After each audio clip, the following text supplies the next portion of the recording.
also accessible for those children who are out of school.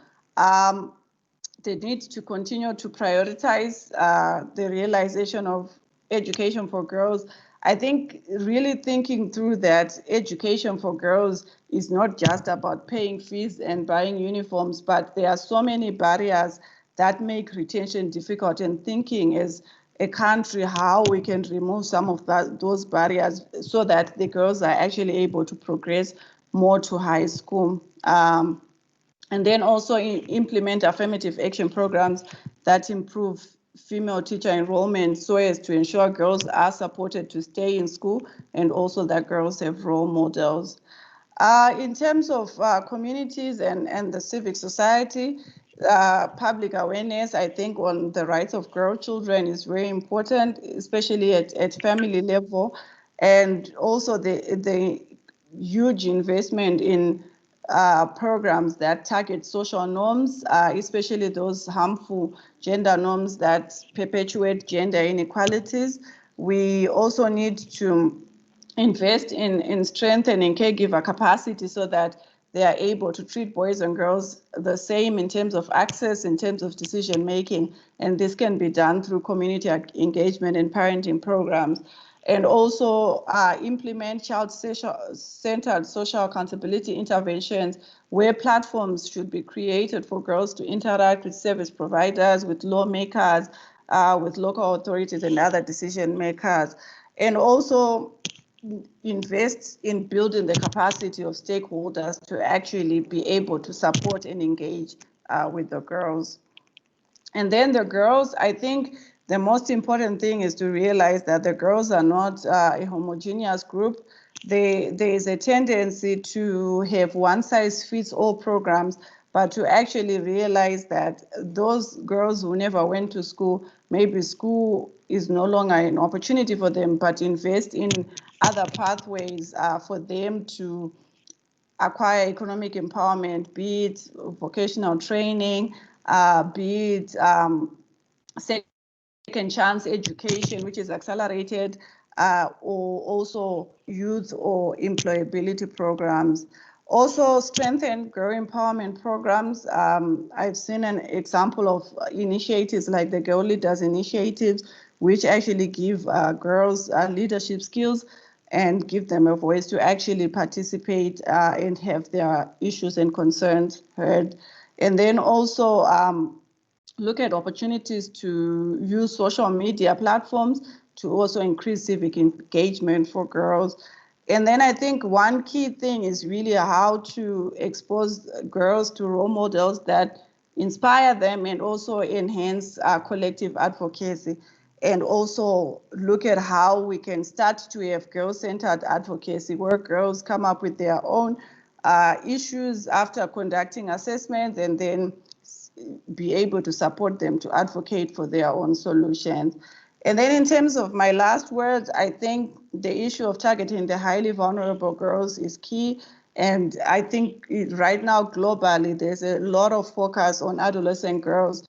So thinking how we involve adolescent girls in making sure that their voices are heard and they have access to services. And then also creating safe places is a priority where girls feel safe and can distress and can be able to also share their issues.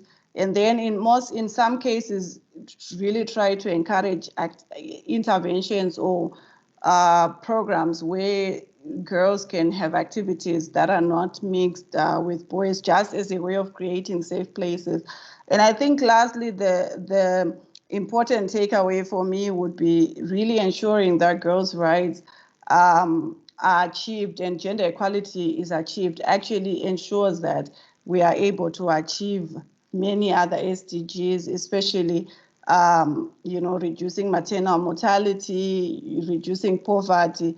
So there's really a direct link between making sure that girls' voices are heard and girls' rights are achieved and all the other SDGs that are in place.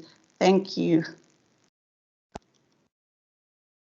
Thank you so much, Precious. I think that was really elaborate presentation on what we can do, how can we drive social change and ensure that as the stakeholders and and are really aware what needs to be done at this moment. So thank you so much, Precious. I'm going to move to, for the sake of time, I'm going to move to my next panelist, Samira Mohammed from Save Somali Women and Children Protection Manager. Samira will take us through how can we break the barriers facing the girl child, especially how can we ensure that the girls in Somalia and Somaliland live in an environment free from gender-based violence, harmful traditional practices, etc. So welcome, Samira. You can start your presentation.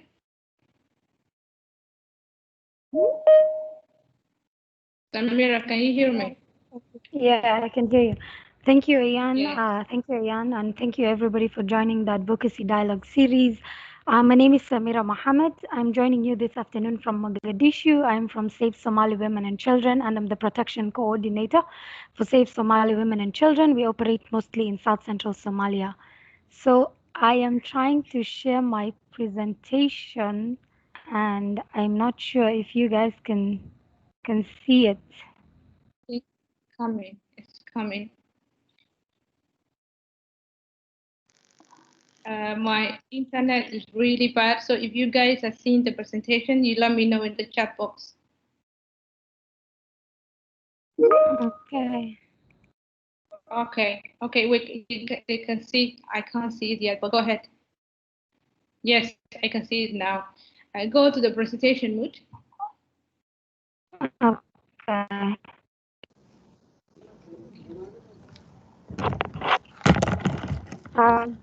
So I'm going to use the next session to take you through breaking barriers, girls breaking barriers, how we can ensure girls in Somalia and Somaliland are free from gender-based violence and traditional harmful practices. So generally, I'm going to start with an overview of gender inequality, gender equality. I'm going to start with the context in Somalia, the gender context and its impact. And I'm also going through what we can do to reduce GBV in Somalia and Somaliland, and also ensure societies that are free from GBV violence and women can actually get whatever it is and fulfill their potential. So gender equality is more than a goal in itself. It's a precondition for meeting the challenge of reducing poverty, promoting sustainable development, and building good governance. That's a quote from the late Kofi Annan, who was the Secretary General of the United Nations. Gender equality is also a vital component for sustainable development. As half the population have left behind who are women, the country will not move forward. It is essential that problems facing women in Somalia and Somaliland are addressed and tackled in order to provide a glimmer of hope for all the young girls and women who have been left behind and have not had a chance to fulfill their potential purely because of their gender. So basically some background into GBV and sexual violence in Somalia is despite the fact that GBV or gender based violence affects 1 in 3 women worldwide and is also one of the most widespread forms of human rights abuses affecting women and girls, the rights of women and girls and the needs in Somalia have generally and constantly been ignored. They're underaddressed because of pervasive gender inequality, deeply rooted patriarchal social norms. We all understand the Somali context. We know how patriarchal it can get at times. Sexual violence has also remained pervasive across much Somalia. 2 decades of conflict, the collapse of basic functioning of government have brought about a system where women and girls and many who are displaced and living in IDP camps, and also some of members of the host communities, the influx of refugees in Somalia, are inherently vulnerable to rape and other forms of sexual violence in the country. In the recent years, the vulnerability of women and girls has been exacerbated by food crisis in the region and also by protracted, like there's so much conflict going on, armed conflict in different parts of the country. So, a summary of the gendered context and gendered impacts of the crisis in Somalia. Thank you, Precious has gone in detail through all this. So, just a summary is in education, we can say there's low literacy rate for women in Somalia compared to men. In gender-based violence, there's female genital mutilation. That's approximately 98% of women in Somalia undergo FGM. Early marriages is 45% of women aged 20 to 24 are married off before the age of 14. There's early marriages that's at 45% in women 20 to 24, and then there's also most of the girl child who are married before the age of 18.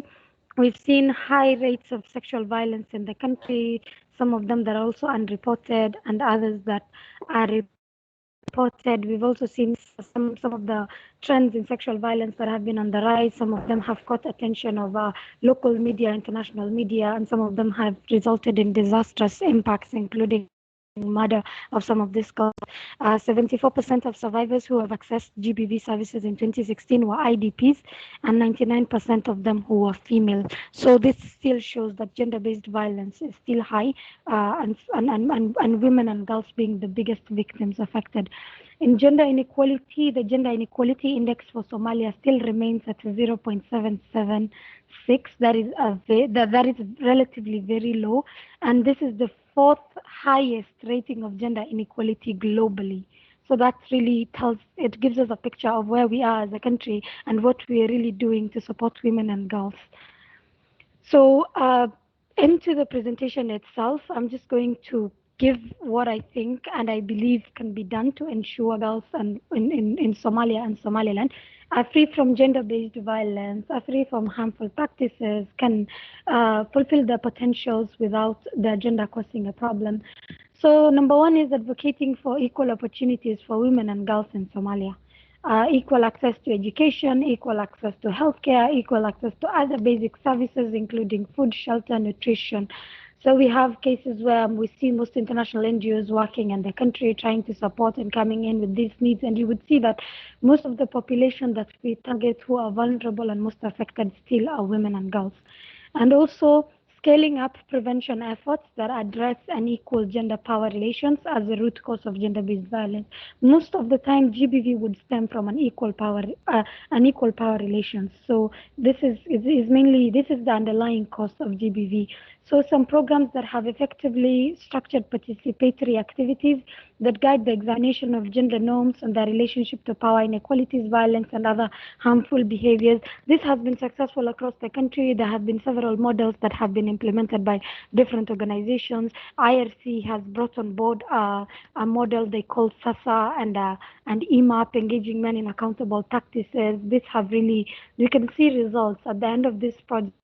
We can also see results, and also trying to scale on this, building up on this, and also not only being projects that just target very rural populations, small groups of people, but coming up with projects that are geared through general change in attitude, societal change. It's a generational mindset, trying to empower the girl child that it's an opportunity to do so many things, and also that the future of Somalia can include women. Supporting women's full participation in civil society and also in the federal parliament. Women who are active in civil societies are highly effective in influencing global, regional, national treaties, agreements, laws, and exerting pressure to ensure their implementation. So many of the bills that have been passed through the federal parliament in Somalia and Somaliland have been backed up by very active CBOs, very active CSOs, people who have been on the ground, most of them being women.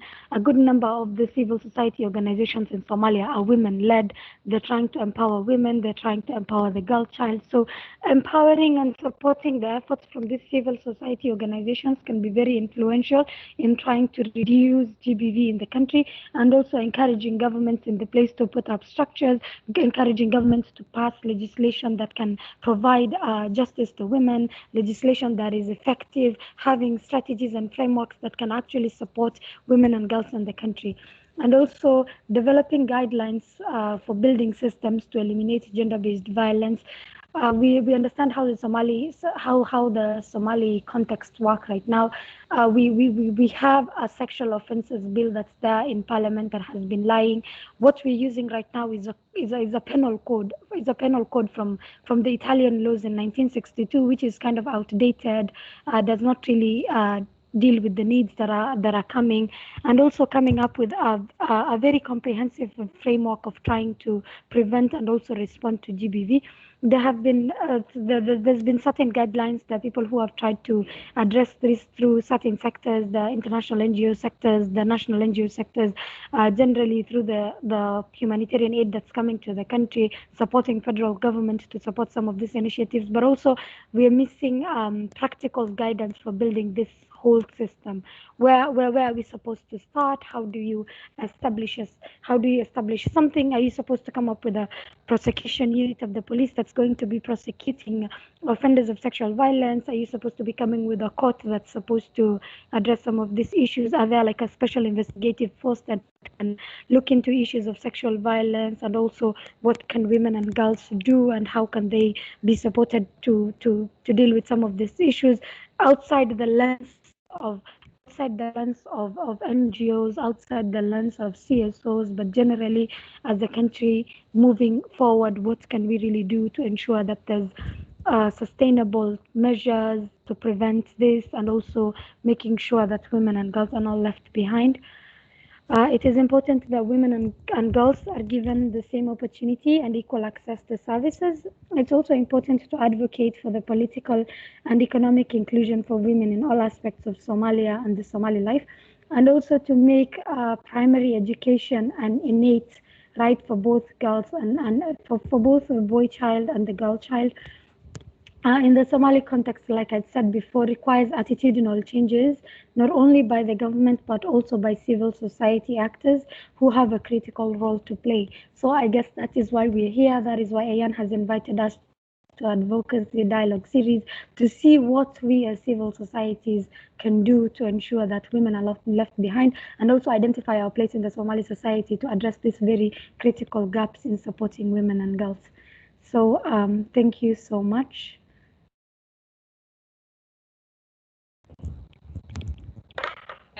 Thank you so much, Samira, for taking for us how. Are you done? Sorry. Samira? Yeah, I'm done. Thank you. Okay, thank you so much. Can you hear me? Yes, okay, I can hear you very well. Thank you so much, Samira. I think we are not done with our panelists, so there's a room for asking a lot of questions. I know the people we have in this call, there are a lot of organizations who work in child protection, especially protection of women and girls. So I hope many of you will have questions to ask. There are lots of barriers that we need to work on, and I know you're all experts in your area. So I expect a lot of questions from you in the chat box. So please be active participants. Thank you so much. So now my final panelist, Abdulaziz from Ayofenco. Abdulaziz will take us through on how can we, ensure that we are amplifying the voices and the rights of the girl child in the country, and also how can we ensure that the girl child participation on the issues that affected them, how can we maximize their participation and also encourage them, and also create a platform for them to be really active. So over to you, Abdulaziz. You can either open. Thank you. Thank you, Ayan. Thank you, Ayan. And thank you, the panelists before me. Mine is regards to how can we amplify the voices for the rights of the girls in the country, and how can we ensure the participation of the girl child in the issues that affects them. I will elaborate some key issues and what is needs to be done, and I will also put forward to my recommendations. Allow me to fix my presentation. Though it's short, it's only 3 slides. I'm talking about the main points.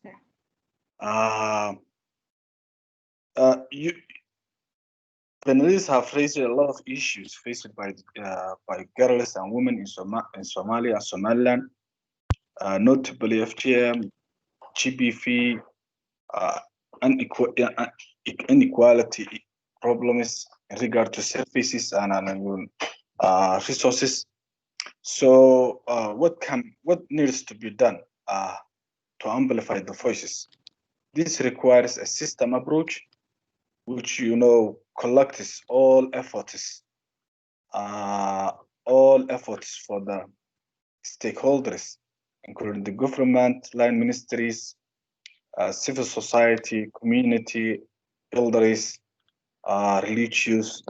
Every segment of the community requires to put consideration and to act what is really important for the lives of the girls and women.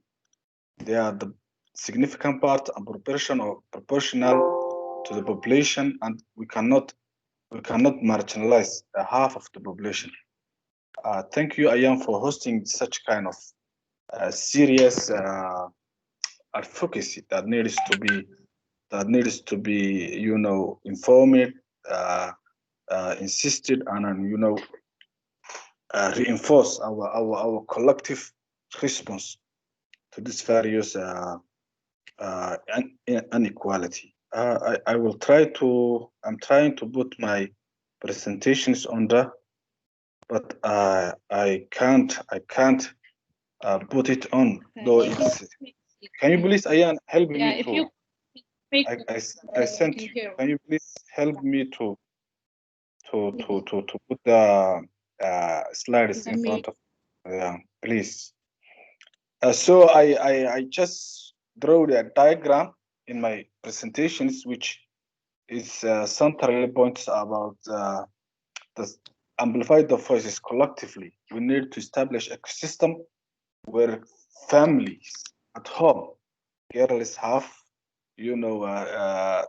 parents that recognize and have the awareness of their rights, that can participate in decisions that affect in the household, and encourage child girls to actively participate at homes. We also need schools that respect the special needs of the girls, and encourage their psychosocial well-being, and have the enabling environments that they can flourish and learn without any psychosocial problems.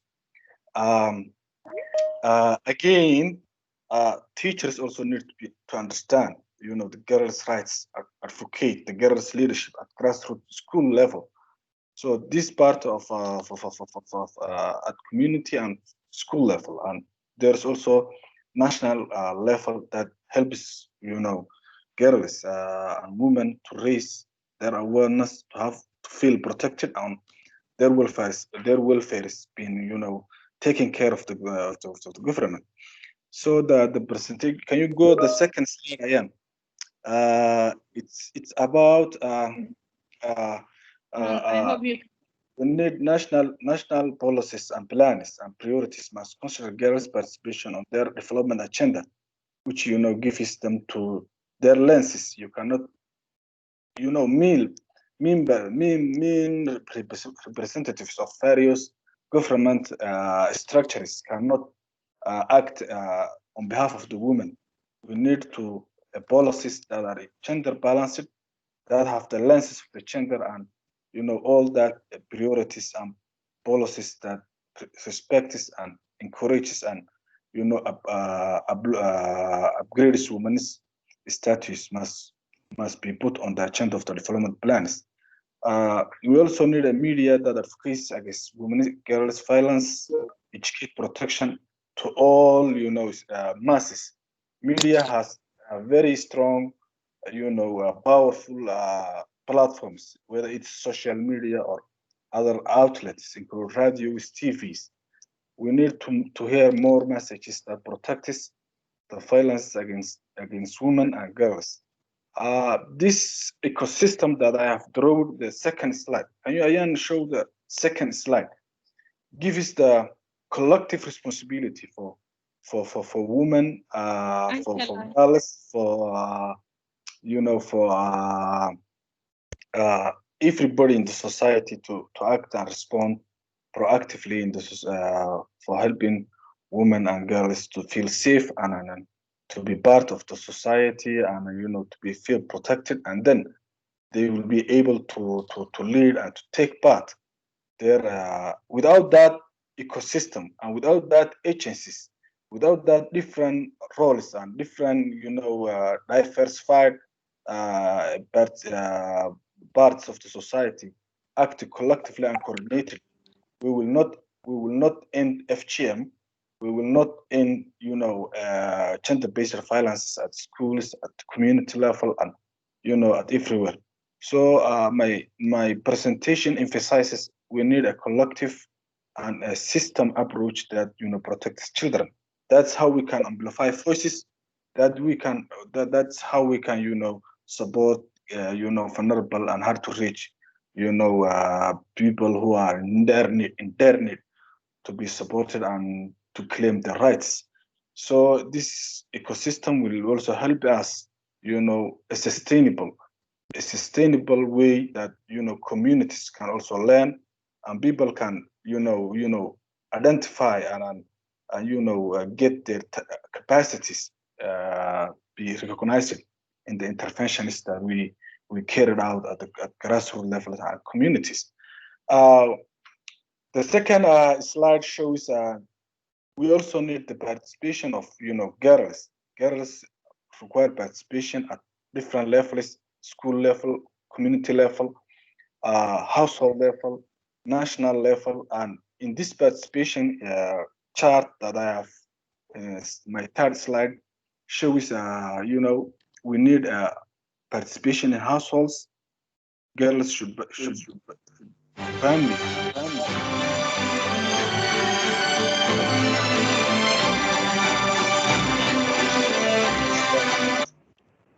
Can you please, yes, need to take the responsibility, to take, decisions at household level, at schools.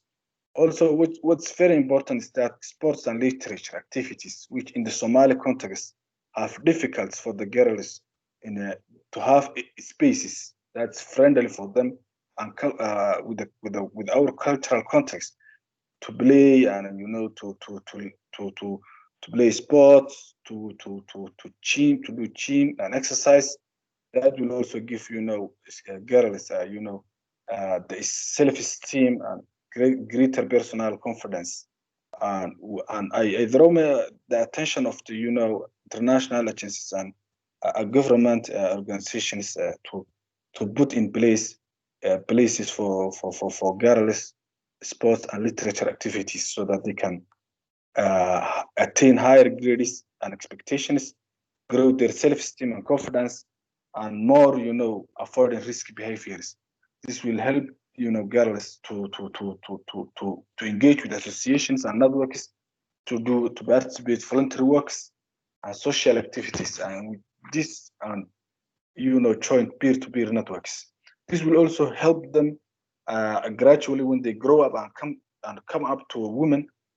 They can also take part political participations because we have if we take these necessary ecosystems and approaches, women will also eventually and gradually participate politics because they have the self-esteem, they have learning, they have attained higher grades and higher expectations, and they will feel stronger in involving volunteer work. For that particular approaches and systems will help the girls population need that collective response. My recommendation is to have a proactive programs relevant to their contextual context and local realities, coordinated efforts and collaboration among stakeholders led by the government. There's a need for our interventions should be informed by research, especially behavioral change related activities, because the answer lies within. The answer for these problems, including the FGM, GBV, and other violence faced by women and girls, is we the people, the community, have the capacity to answer. We have to flourish that capacity. We have to increase that capacity, and gradually inform and build the understanding and civilization of the community so that they can protect girls' rights. The policy reforms required at the top level, which binds and takes legal frameworks that help protect and flourish girls' participation, protection, and development. That's all I have. Thank you for listening, and any questions, I will be here to answer. Thank you, Ayan, for listening, and the rest of the team. This is a very short presentation. Thank you so much, Abdulaziz, Precious, Samira, all of you. I think we are at the end of our meeting, but we will add more additional 10 minutes for questions. Since my participants are quite sleepy today, the chat box is really quiet. I was expecting, because it's a topic that is very familiar to all of us, that we will be having a lot of comments and questions in the chat box. I will start asking questions to our panelists. So first, I will go to Precious. Precious, you mentioned about the policies that are being drafted across the country. All the policies that are related to women and girls are all draft or like an implementation or like in the accountability of the different actors. How can we? My question is, how can we ensure that the government prioritize women and girl rights and these policies are implemented? What do you think we need to be doing as a stakeholders and also as a public? What needs to be done? Welcome, Precious. Thanks, Ayan, for that question. And I think it's a question for all of us, because it's something that requires a multi-sectoral response, if I may say. For me, I think the first step is really to try and do a context analysis to understand why, especially the ones that are not being implemented, Probably it could be a capacity issue, it could be a dissemination issue, it could be a resourcing issue, because fortunately or unfortunately, laws that have to do with sexual violence do require a lot of resourcing, because you require to set up gender units, you require to make sure that prosecutors and lawyers and everyone is trained. So as of now, I don't think an assessment has been done, and most of these laws are being done without having a clear resourcing plan. So I think for me, I would think the first step is for us to work with the government to understand what the implementation gaps are for those that are not being implemented, and be able to come up with a very clear strategy on how we can resource the implementation of those policies and building capacity around their rollout. And again, in advocacy for the ones that are still in play, and I think we've seen a lot of advocacy play out on social media in trying to influence the outcome of the law. So I think that still continues to be a priority and a huge area of investment if we are ever going to see the laws being prioritized and being passed. And I think if you look at even the last UPR report recommendations, I think about 15 of them actually talk about, the country needs to prioritize women's issues. It needs to create a policy framework. So I think we still need to revert back to those recommendations to see if they are being implemented and how we can make sure that we amplify again in this new report to show that we are not making much traction. Yeah. Thank you so much, and thank you for mentioning that in the UBR report, lot 2015, which is the report produced by the Human Rights Council, all the states around the world, I think 80% of the recommendations that was given to Somalia was to improve the situation of women and girls. And also the focus was elimination of gender-based violence, including FGM, rape, and etc. So I think the state has a big responsibility to ensure that women and girls are protected across the country. I think that's really, really important, and that's what we need the buy-in from the civil society. So now I'm going to go to Abdulaziz. Abdulaziz, my question to you is that we have a strong civil society in Somalia and Somaliland that has been working on these issues in a decades now, but their role seems to be shrinking, and there's a room for civil society to do more. What do you think society at this point they need to do to ensure that the rights of girls and women are promoted in Somalia and the states are held accountable to address these issues?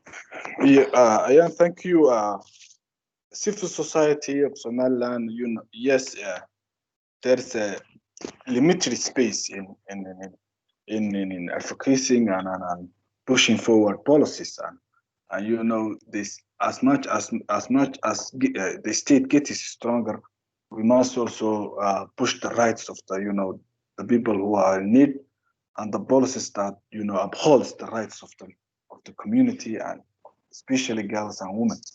What it needs to be done, I think I have a couple of recommendations. Civil society requires to build alliance and build a strong, alliance to advocate and to amplify their voices. We must not, competitors. Instead, we must collaborate in doing, the humanitarian work. So that requires a lot of collaboration. That requires a lot of like-minded organizations. We instead sometimes compete projects and focus on project implementations, and sometimes lose the focus of the greater goal and the greater effect that we require at the end of the day to achieve, or the greater impact. So we need organizations to bring together, establish, advocacy groups, alliances in the particular issues that affects women and girls.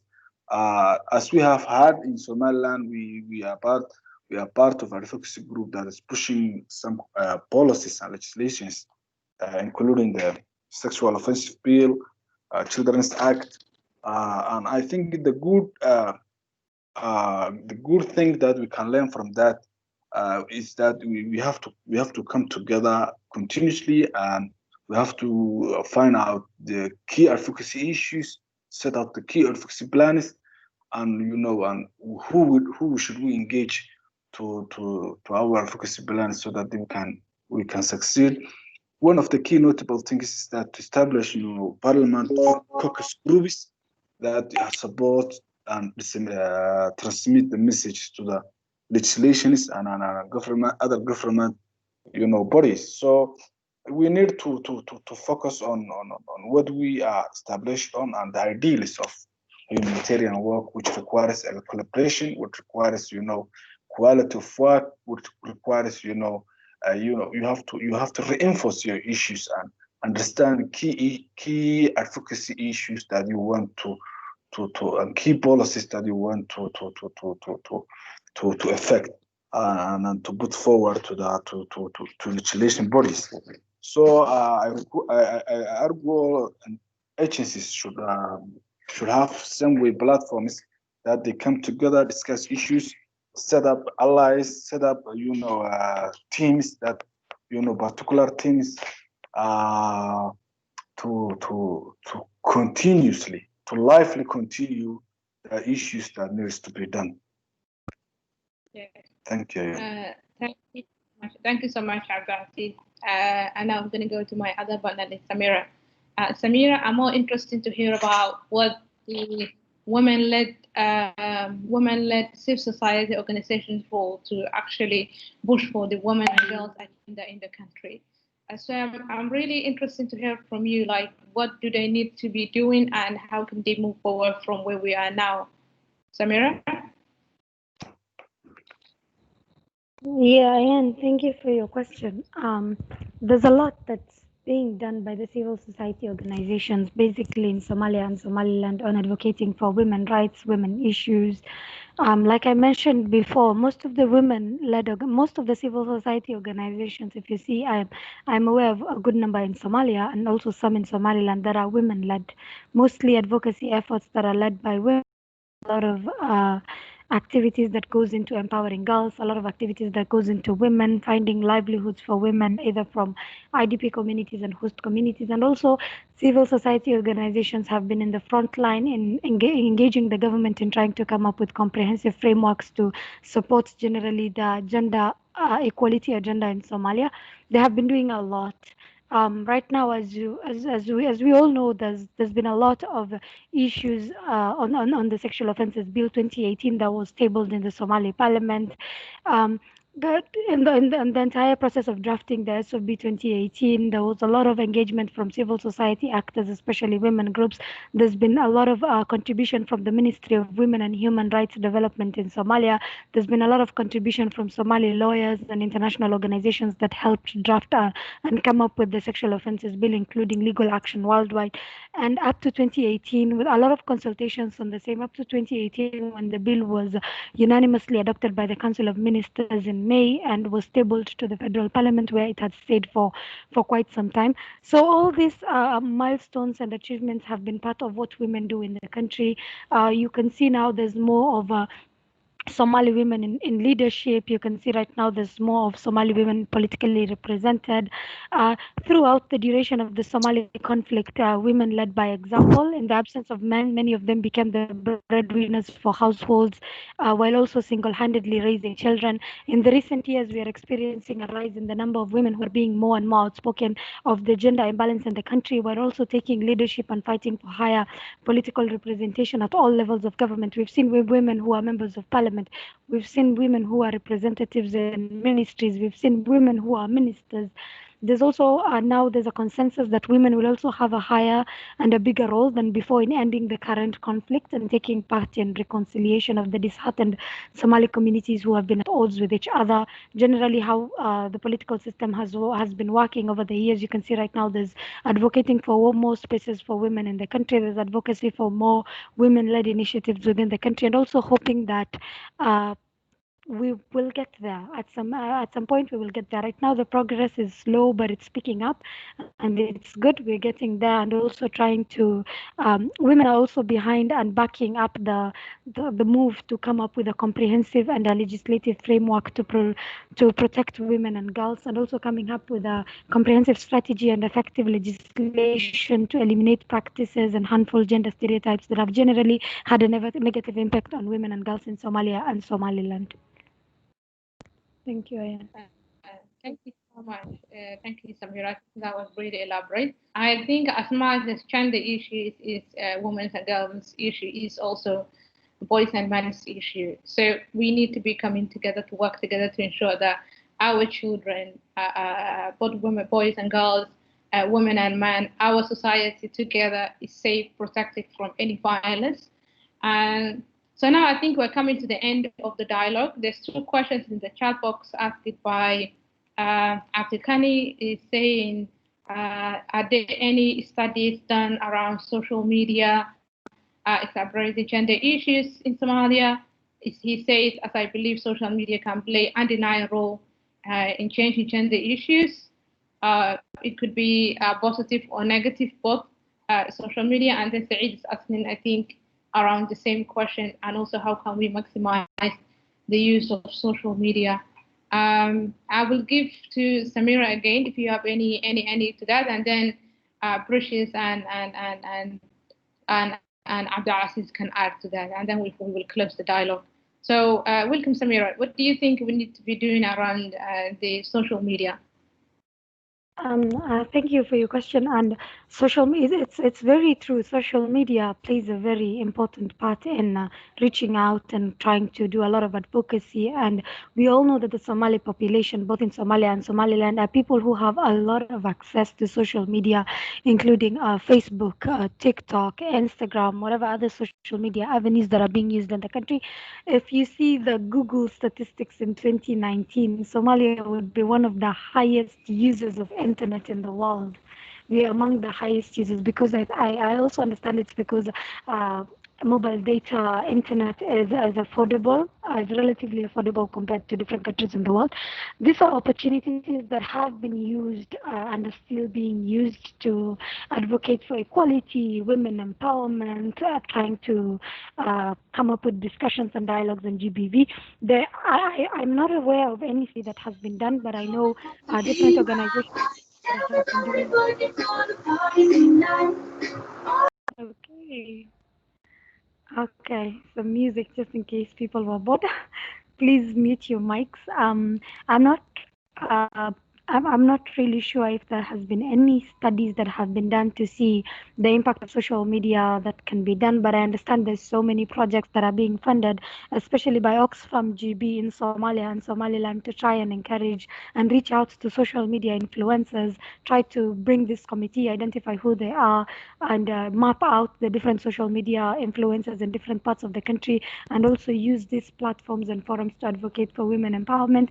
What we understand is social media has been very useful in highlighting some of the issues of sexual violence in the country. Recently in Mogadishu, there was a case of a girl who was gang raped and also murdered. Some of these issues in the past were happening, but weren't really addressed and weren't coming to people's attention because nobody had an idea that they were happening, or even if people knew, it's just a very small group of people who had. There were so many violations against women and girls that were happening in the country, but right now, because of the use of social media, so many things are coming into light.